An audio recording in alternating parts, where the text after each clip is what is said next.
Welcome to Self-Centered Living, a podcast that serves as a vital platform for women of color to take charge of our narratives and where our voices are amplified. I'm your host, Trish, and here we delve into our diverse experiences and rich humanity through a blend of personal stories and insightful discussions with a range of guests. In this endeavor, we aim to foster meaningful connections and understanding among our listeners. Our mission is to uplift voices and narratives that often go unheard, highlighting the depth and diversity of women of color on our shared journey toward self-realization, often with positive change as the outcome.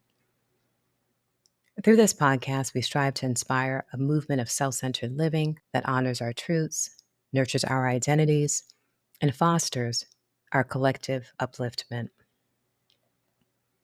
Centering ourselves is not a crime. It's not a selfish act. Instead, self-centered living is living with the understanding that we are each a unique focal point through which life is expressed. It is an inside-out approach to life informed by a rich relationship with oneself. It is also about giving ourselves a moment to breathe, get present, and transform reaction into intentional choice and design. It is a way of navigating life that restores agency when we realize that we hold the pen to our stories. We must be the authors and narrators of our stories. In the Self-Centered Living podcast, our guests open up about their journeys, diving into what drives them, their challenges, and the pivotal moments that shaped who they are today. Together, we'll explore the core beliefs that inspire their actions and the limiting beliefs they've released, allowing them to evolve into their ever-unfolding versions of themselves. And here I offer you a quick off-ramp. This podcast isn't for you if you're looking for quick thrills or superficial insights. We steer clear of shallow discussions and exploitative moments designed for likes and clickbait. In each of the 10 episodes in this introductory series, the majority up to an hour in length, our resilience and creative self-expression are evident as we find ways to live a life aligned with our values and beliefs, not externally driven by society or convention. In doing so, we naturally foster community and confront the systemic and societal issues that impact us, recognizing that our well-being is interwoven. As we embark on this journey together, given my guest's generosity and in the spirit of our mission, it seems only fair that I share a little bit about myself and the inspiration, or perhaps provocation, a more accurate word, behind launching the Self-Centered Living podcast. Let's just say I was going through some things. In 2021, my son, my only child, left for university, leaving me to reflect on my path and dramatically altering the role that has anchored me to this earth and this life in a way nothing else has. Motherhood has been a sacred and cherished journey through immense joy, and if I'm honest, pain. It is a path that has allowed me to both give and receive unconditional love and acceptance. In so many beautiful ways, my son has brought me to this life just as much as I brought him into the world.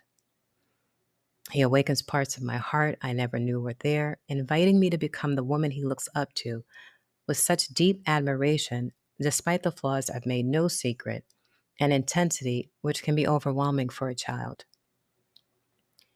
Yet he navigates my crazy with an odd combination of compassion and blunt truth-telling. Motherhood brought to light the wounded parts of me, allowing me to break cycles of unconscious parenting, where the parent's unresolved pain becomes the child's burden. It's a precious journey of discovery we have shared to this point, filling me with love and gratitude.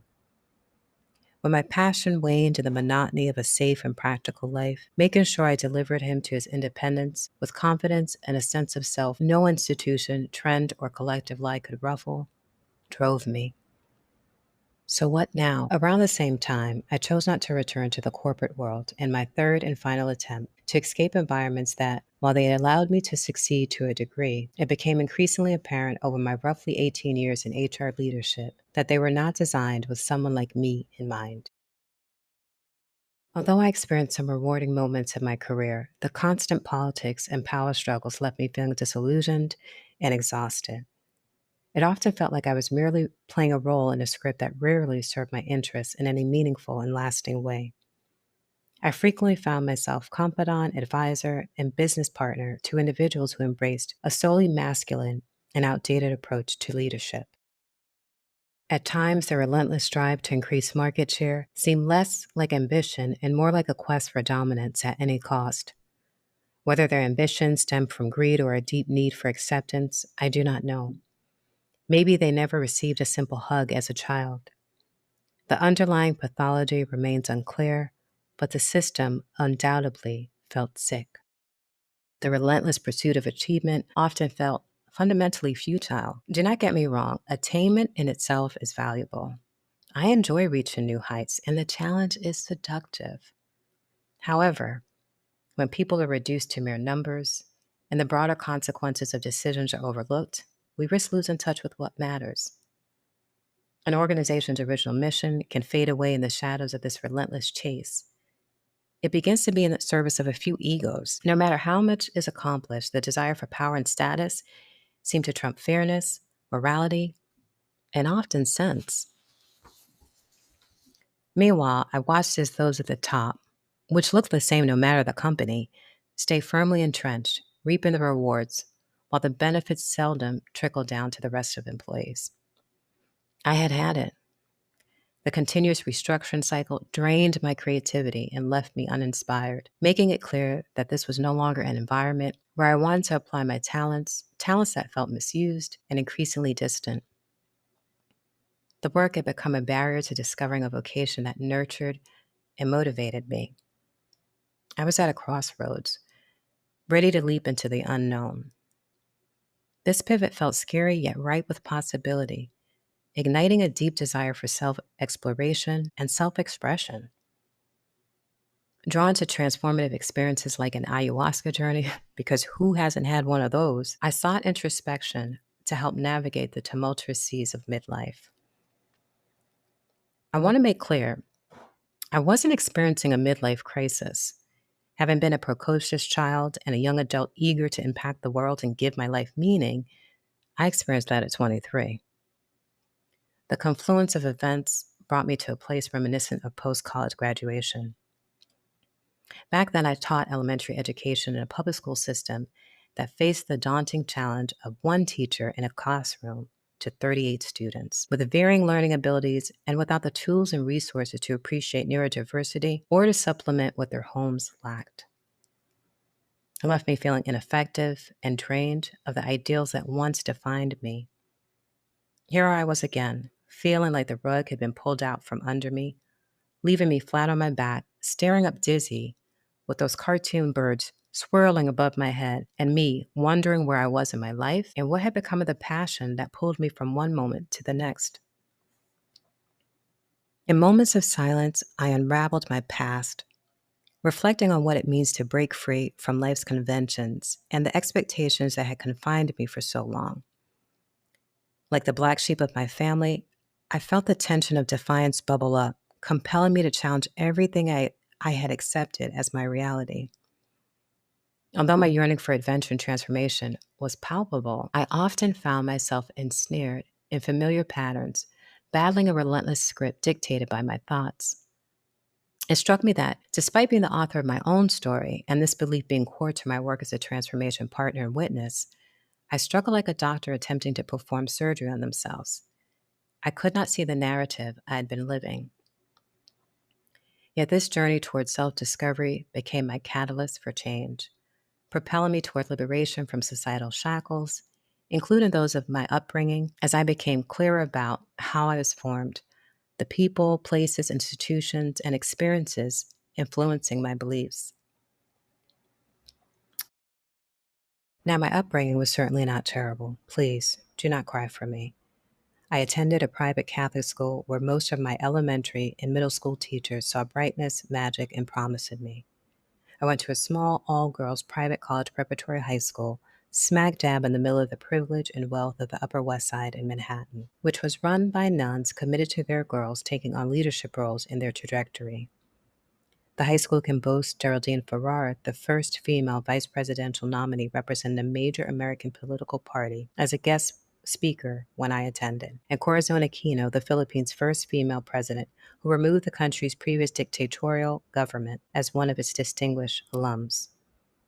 I graduated from a great New York State university with the support and benefit of a sister girl circle of the most heart and head centered, intelligent, and accomplished women I know, and who I remain friends with to this day because they continue to leave the light on for me despite my elusive and sometimes reclusive free spirit tendencies. I also enjoyed summers in the Caribbean, from where my people and culture come. I was raised by two hardworking parents who instilled a strong sense of resilience and a clear understanding of right from wrong, partly rooted in my father being a first-generation American and my mother a Caribbean immigrant, both from large families and having navigated their young adulthood in New York City during the 60s. They grounded me in demonstrating civility, generosity, and compassion for others. Perhaps there was this focus on avoiding selfishness, combined with the Catholic belief that poverty is a spring from which Christian virtues flows, that made me prioritize the need of others to such an extent that I felt guilty for having my own needs and learned to give while running on empty. As the youngest raised with two older sisters, I was used to, yet resented, hand-me-downs. And while I knew my sisters were teasing when they said I was found on church steps, it would have at least explained why I felt different. The Self-Centered Living podcast is a further outpicturing of the work I've been doing for several years, helping women of color reconnect with our dreams and deepest desires. My work focuses on providing support crucial in realizing our goals and aspirations, while bridging the gap between who we are and who we aspire to be. This mission aligns perfectly with my lifelong passion for understanding how we create our lives and examining factors shaping our experiences with the goal of self-design, reclaiming our agency, and telling our truths as only we can. It also brings me back to my roots in women's studies, the minor I chose out of love and reverence for women, wanting to make the world a better place for the strong and resourceful women who had a hand in raising me. In 2023, I launched a year-long pilot for a program I named Ripple Seed for its reverberating effects. Ripple Seed is a powerful and transformative program for women of color that uses intention and community to help us create our desired lives. Participants' dreams and aspirations are the focal point in this virtual group. The group focused on each member's goals in weekly 1-hour sessions. Change began through the power of collective energy, and unity created when members held each other's intentions, offering hope and belief in each other, and in the collective practice of visualization. Participants grew in self-awareness, enlivened their intuitive abilities, and started to take inspired action toward fulfilling their desires. With community, we began to shake off that haunting belief that we must do it by ourselves. The weight started to lift from our shoulders, introducing more levity in our life. We connected with possibility and better realized our dynamic nature, this ability to change and adapt, often overshadowed by the pressures to conform or change out of necessity rather than choice. A main takeaway from my transformative partner and witness work, the Ripple Seed pilot and subsequent groups, is that often we craft narratives about our identities, and it's important to recognize and explore these beliefs. By understanding how these stories came to be, we can begin to create new ones, stories that resonate with our present lives and help us envision futures we desire.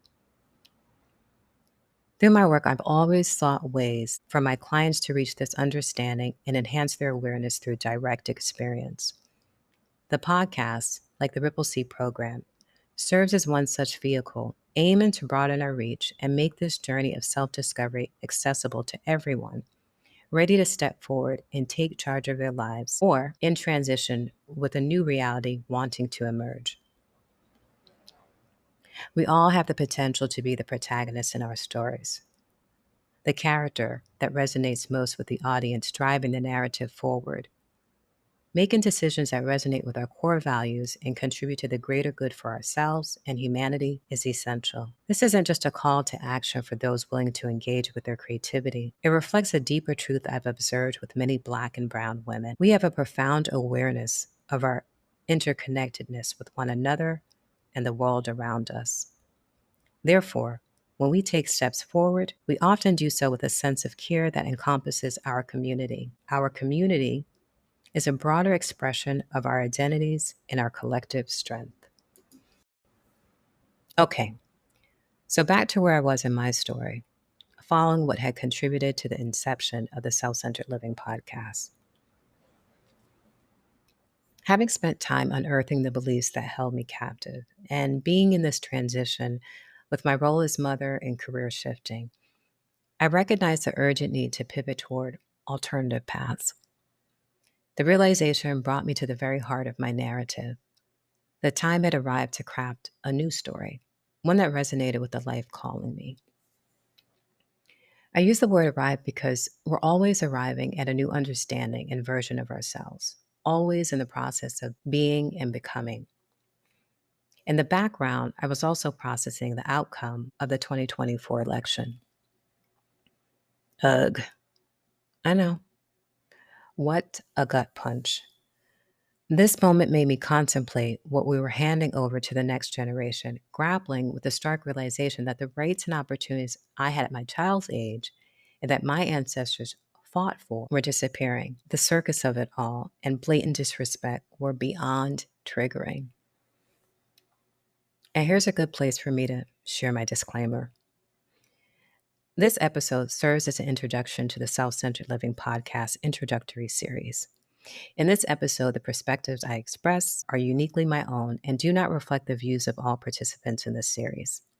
I see from where I stand, meaning my personal experiences shape my views, and while I share them with sincerity, I realize that there may be elements of projection involved. Further, I welcome and hold other views and perspectives that challenge or broaden mine and appreciate and acknowledge that everyone has their own journey and story, which only they can speak to. I celebrate each individual, honor their essential role in our collective journey of growth and understanding, and appreciate the self-sacrifice made to advance women of color, standing, treatment, and acknowledgement of our humanity. Such work is not for the faint-hearted. It's easy to be a critic. Okay, now that that's out of the way. When Kamala Harris declared her candidacy as the Democratic nominee, it sparked hope among my women's circle, yet a cautious part of me felt a pang of uncertainty. The burden of expectations felt particularly heavy for a Black woman navigating a landscape created without her in mind, and a nation that proved unready to see a woman, especially a Black woman, at the helm, and that ultimately chose, never mind that. The focus is on us, and this podcast is for us. How often have we found ourselves in situations that seemed supported by good intentions and appeared progressive, only to recognize that we had no consequential role in crafting the narrative and were merely dangling from unseen strings? It's as if we laid bare our personal experiences, used as part of a strategy that ultimately stripped us of our dignity and provided a false sense of belonging without any guarantee for our safety. Meanwhile, those utilizing our stories developed an idea about our humanity, but failed to recognize it. Instead, they became consumed by a meticulously constructed narrative in the sport of securing a victory, disregarding the real person behind it and feeding into a troubling spectacle. Step right up. I offer you a Black woman as our presidential candidate to prove America is not a racist. Watch her walk the tightrope. I'll tell you what, Black and brown women were trending post George Floyd's very public murder. I had recruiters reaching out on behalf of organizations to get one of me on their team so they could appear evolved, allies, ready and forward in denouncing disparities and ill treatment of Black and brown people, ready on appearance to be equitable. Let us not mistake calculation and strategy for care and concern. How many of those women remain in positions with these organizations? How many escaped backlash for their power and intelligence, for getting too lofty in their expectations and standards, and wanting to collect on the promise that they would be able to enact change? For not knowing their place and not being afraid to look directly into the eyes of these institutions? How many avoided being made an example of? Ask Claudine Gay, who made history as Harvard's first Black president.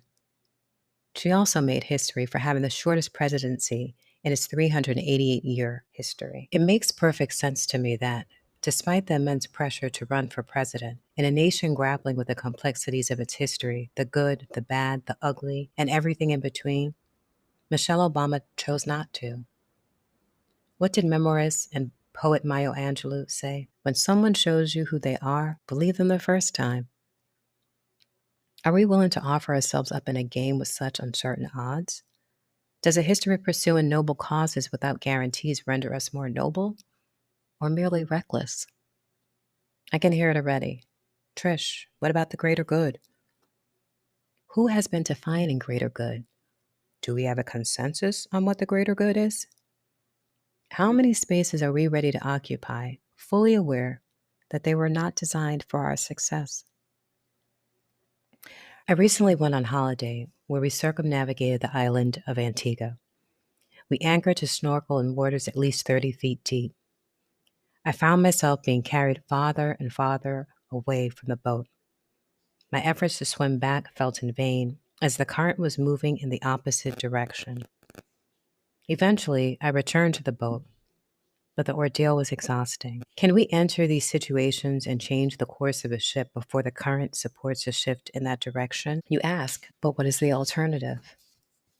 Perhaps we would do well to stay close to the current and invest our time in understanding how it works and its influence rather than keep this top-down approach.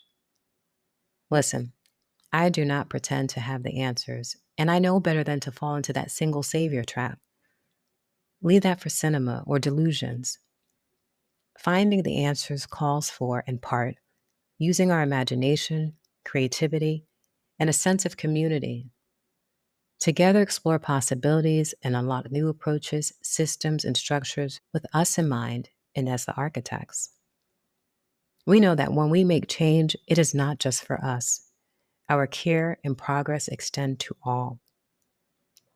Simply, I am reluctant to expect and ask another woman of color to consider the presidency or any role carrying the weight of any system not built with our input. I will not fight for a seat at a crooked table or expect any other woman to. Moreover, I am not convinced that if a woman of color were to assume the presidency, her strength and resilience would not be weaponized against her. It would not lead to unrealistic expectations and an overwhelming burden placed squarely on her shoulders, often with little support. When challenges arise, as they inevitably will, she risks being made the scapegoat. So why should we adhere to a flawed playbook that ignores our experiences? Instead, let's channel our focus, talents, and energy into crafting new playbooks designed with us in mind. Once again, politics and power struggles exhaust me and are not where my talents or interests lie. Invigorating what is untapped and enlivening imagination, dreaming and visualizing, all bedrocks to creating, is where you will find me, offering support as a witness and partner to those risking the familiar and facing uncertainty to birth something new. The day after the 2024 election results, I reached out to my sister friends. And while their reactions varied, we mostly fell back into our usual patterns. We were quick to slap that familiar H for handling on our back, pressing on as we always do. What is familiar is often comforting, but relying on such a well-worn coping mechanism also felt sad and troubling. Was this a strategy or a reaction? I committed to sitting with this question and my feelings, sensing that they would reveal stories that did not support the emergence of a more courageous and confident version of myself, and that pointed to the fairy tales about an America I had yet to experience, an elusive exhale. Given the deep angst I was experiencing, I recognized the potential for healing. It felt like an opening, a chance to drop off baggage. I thought about the writer and anthropologist Zora Neale Hurston's poignant observation through Nanny's character in her self-realization journey novel, Their Eyes Were Watching God. Black women are the mules of the world. This election year proved to be grueling, marred by overt racism, sexism, and misogyny, from without and within. Yet amidst this monster, I felt a shifting focus from how we have been treated throughout history to how we deserve and have deserved to be treated. We are envisioning and creating realities that honor our innate potency and prioritize our well-being and care. James Baldwin, novelist, poet, playwright, intellectual, and social critic, said, "You teach people how to treat you by what you allow, what you stop, and what you reinforce. We are wisely discerning where to direct our focus, talent, and energy." This isn't new. However, our attention is targeted and sought after, making where we place it less and less about choice, an example of getting pulled farther and farther away from a current we do not understand. Suppose we are not under its spell and chose where we direct our focus. In that case, we will find that right here in our everyday lives, extraordinary individuals with unique approaches, innovative ideas, and strong convictions pursue their work without seeking the spotlight and outside the structures and social constructs that have repeatedly failed us. They have found portals for their complex, nuanced, and fuller expressions. In this context, I found inspiration in Gordon Parks reading his book, A Choice of Weapons. Parks lifted himself from poverty while using his camera lens to confront injustices. His powerful photography spoke volumes, addressing issues of racism and poverty in esteemed publications. Parks made it his mission to demand attention not merely for himself, but for the beauty and humanity of his subjects, maintaining a steadfast dedication to truth. His example resonated, providing a blueprint for creating change. As I immersed myself in this exploration, I continued to unearth inspiration in art, admiring the works of Claudette Johnson, Lorna Simpson, and Lynette Yardam Borchi, among others. Art has illustrated the power of gazing and wondering, revealing the elasticity of perspective. Through diverse art expressions, I realized how embracing different viewpoints enriches our comprehension of ourselves and the world around us. Every brushstroke and story beckons me to pause and reflect, urging me to delve deeper into the essence of our experiences and the myriad narratives that linger unwritten, waiting to be lived. This journey encourages me to uncover what lies within myself and others, revealing the art yet to emerge, but very much present inside us all. In the words of the transfiguring Toni Morrison, your life is already artful, waiting, just waiting for you to make art. Art serves as a vital portal for women of color, allowing us to express our fullness and limitless potential.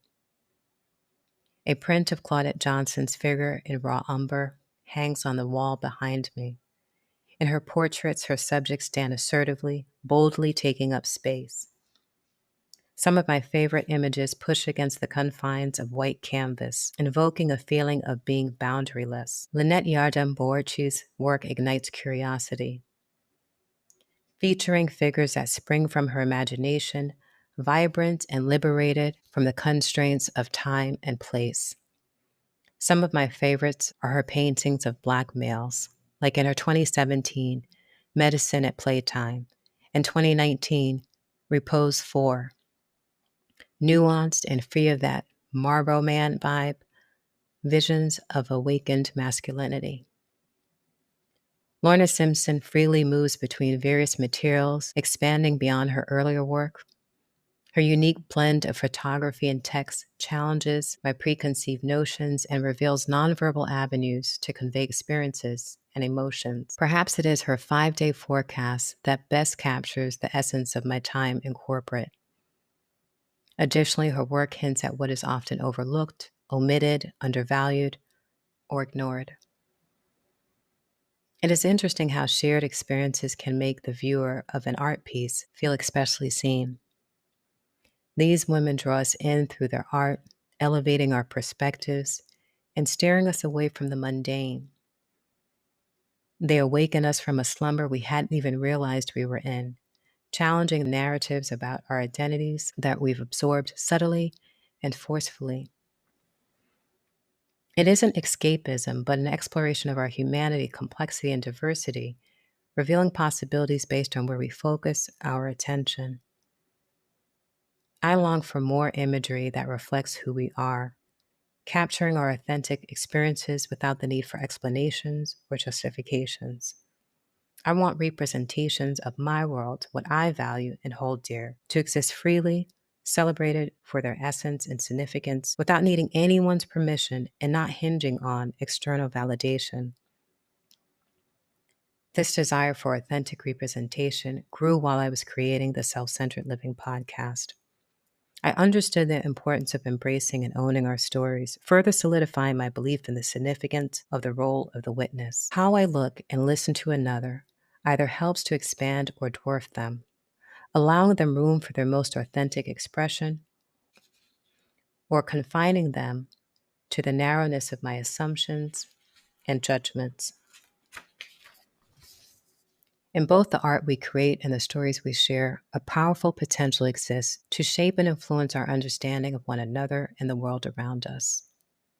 Every day offers a chance to be open and curious about one another, serving as a conduit for our narratives and a portal for our magic. I envision the Self-Centered Living podcast as a place where truth could thrive, contributing to a tapestry filled with courage, transformation, and the relentless pursuit of liberation from self-imposed limitations and external constraints, one story at a time. While struggle is undeniably part of our journey, it does not define us, but shapes us in meaningful ways. Our lives brim with untold joy, success, and moments of triumph that deserve celebration. This podcast creates a vibrant space to honor and celebrate the full range of our experiences and the connections that illuminate the beauty of our existence. Like Gordon Parks, when we choose our weapon, when we discover and use our means of expression thoughtfully and in alignment with our innate gifts, it becomes a love letter to ourselves, our culture, and the world around us. As poetic as it may sound, transformation comes at a cost. Something must be relinquished for renewal. This journey of collaboration and unifying voices has required me to let go. I've had to release the myth of perfection. Initially, I set an aggressive time frame, unaware of how labor-intensive it would be to create and produce a podcast that relies on collaboration and the time and commitment of my generous participants. I've grown to see the beauty in life's messiness, embracing the stumbles, reaching out for help, and acting even when the stars aren't perfectly aligned. It's about letting go of that pressure to have every T crossed and every I dotted. I experience release when I create without the burden of external expectations, freeing myself from the need to label my work as successful. At this stage, success means completion, overcoming the delays that often stem from perfectionism, and ultimately, just starting the damn thing. Sobering is how quickly time flies. I recall reading an article about a contestant from The Biggest Loser. She was asked, how did she end up so large and unhealthy? She explained that it happened gradually, 5 pounds at a time. I find this idea resonates in another context as well. Like weight can accumulate unnoticed, life can slip by you. We often find ourselves reflecting on missed opportunities, words left unspoken, and plans postponed with that all too familiar refrain, I'll start on Monday. Each day blends into the next, and time has quietly slipped away before we know it. Yet the creative process has been this balance between discerning when to push and when to rest. I needed to trust that those slow starts to my day, sleeping in and taking time to meditate, were serving me. This occasional desire to isolate, to rebel against the demands of to-do lists, and to push back against the inner drill sergeant trying to control every aspect of life wasn't laziness or a lack of ambition. Instead, it was a necessary retreat for my whole being, allowing me to settle down and become a clearer conduit for what wanted to emerge. For at least a decade, I existed in a state of creative labor, unsure of what was growing inside of me and when it would finally emerge. It felt like a long gestation period. Eventually, I reached a point where I was unwilling to abandon yet another idea or retreat from inspiration out of fear. Instead, I decided to count fingers and toes later, to be unattached from the outcome and nurture my creation in its infancy, trusting it would flourish at the right time. A gentle but persistent whisper urging me to just do it progressed into my 2025 mantra, stay the course. It's the steady focus and intentional direction of my attention, along with the deliberate use of my talents for the things I cherish most, that has nourished me and enabled me to rise above the daily noise. And Lord, it's noisy out there. This process has allowed me to start crafting a richer, more authentic narrative. I'm guided by a deep sense of knowing, an insatiable curiosity, and a profound connection to all of life, elements I had often suppressed. The podcast is not the offspring of this multi-year creative process. I am. Initially, when creating this podcast, I was driven by a desire to have our voices proliferate, and out of the realization of the importance of owning our stories, considering the places where we pull from when crafting our narratives, and with whom and for what purpose we share them.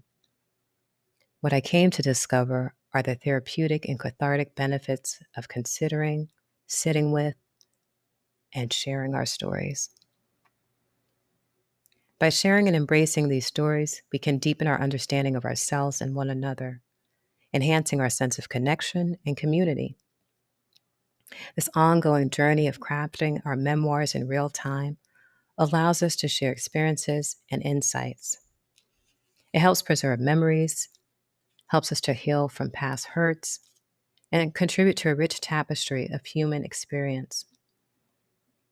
As I journey through this transitional phase of my life, I find it intriguing to reflect on what I'm releasing and what new aspects are coming online, emerging.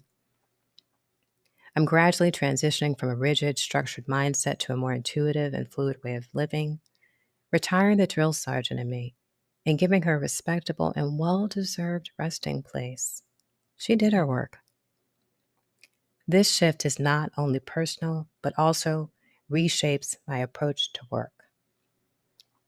I recognize that adhering to a strict 9-to-5 schedule often overlooks my natural rhythms and energies and those who share my work who may flourish outside of conventional timeframes.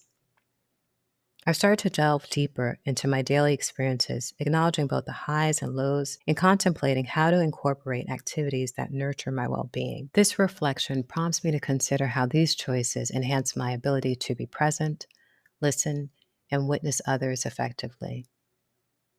I'm curious about the impact of allowing myself to rest when I feel tired.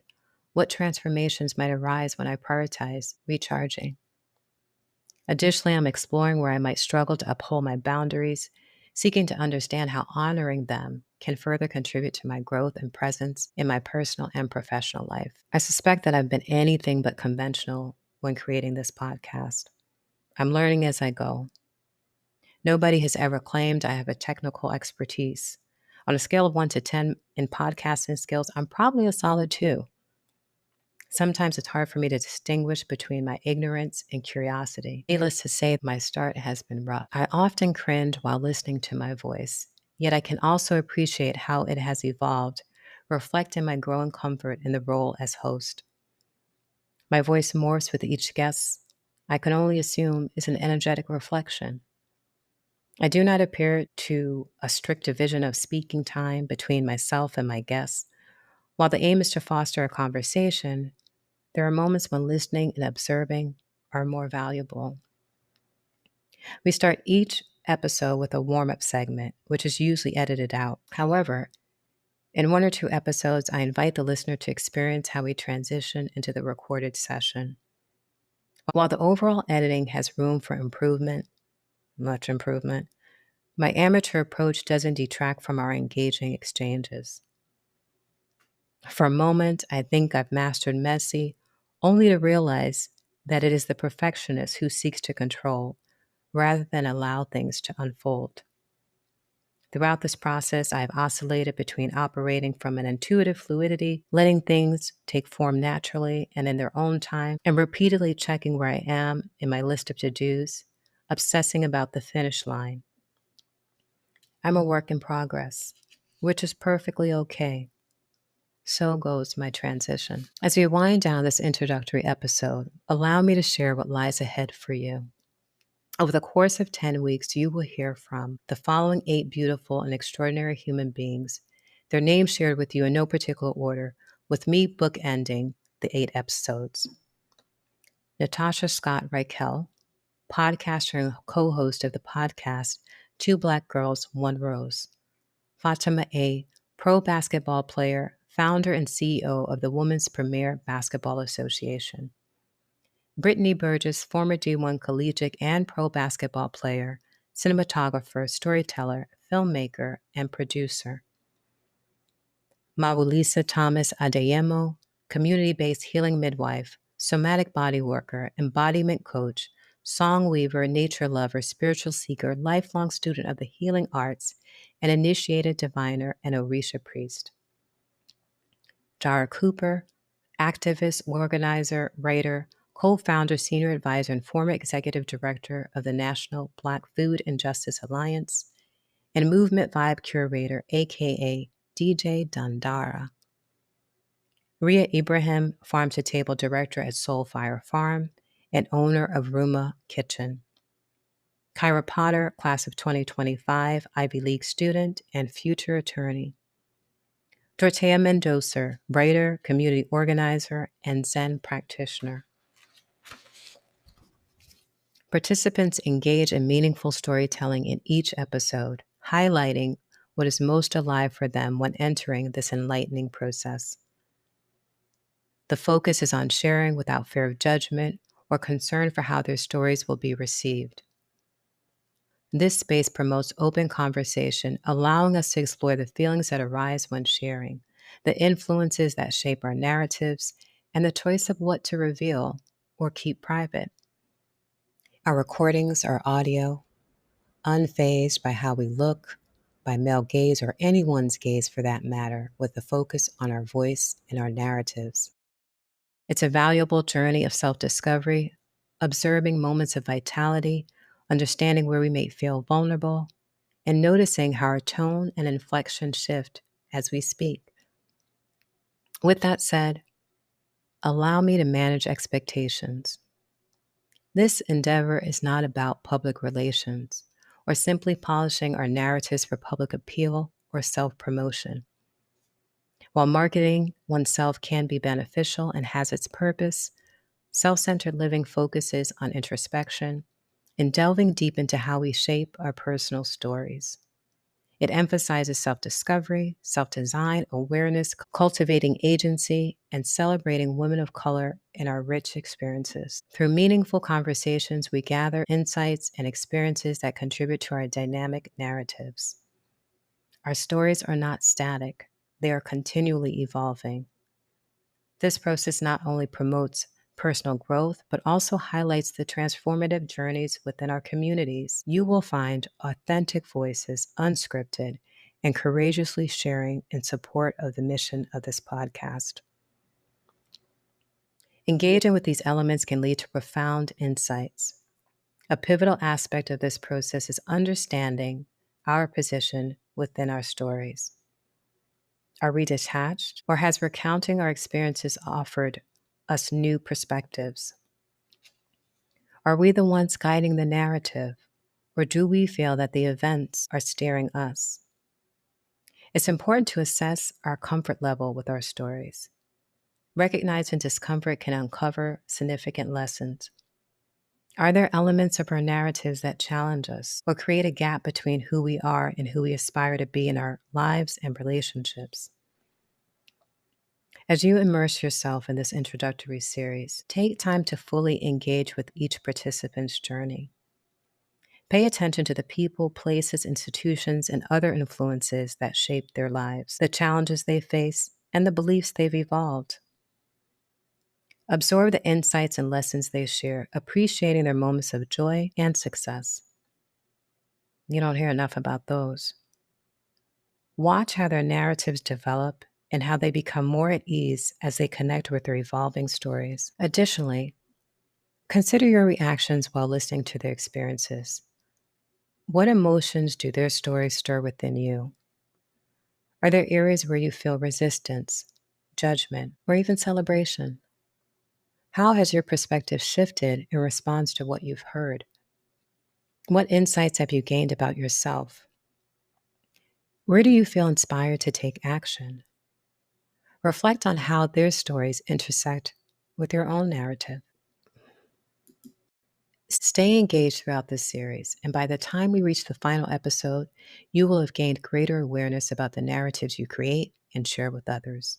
You'll be eager to kickstart your own self-discovery journey, consciously shaping your life. In the last episode, I will share valuable pointers to help you begin this transformative process. I invite you to open your ears and allow yourself to receive. Before I go, I want to share with you some ancestral wisdom.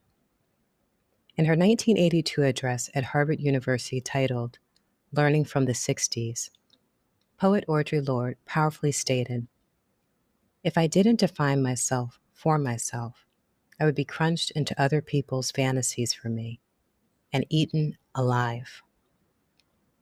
Consider, if we are in part a collection of the stories we tell ourselves and share, are you the author of your narrative? Whether through painting, photography, writing, or any other form of self-expression, are you creating art? Are you creating meaning in your life? If you've enjoyed this episode or found it beneficial in any way, I would love to hear from you. Drop me a line at info@selfcenteredliving.com. That's info@selfcenteredliving.com. Thank you for being a part of this first episode of Self-Centered Living. I'll meet you in the next one, dropping on May 15th, and thereafter, weekly episodes through the finale.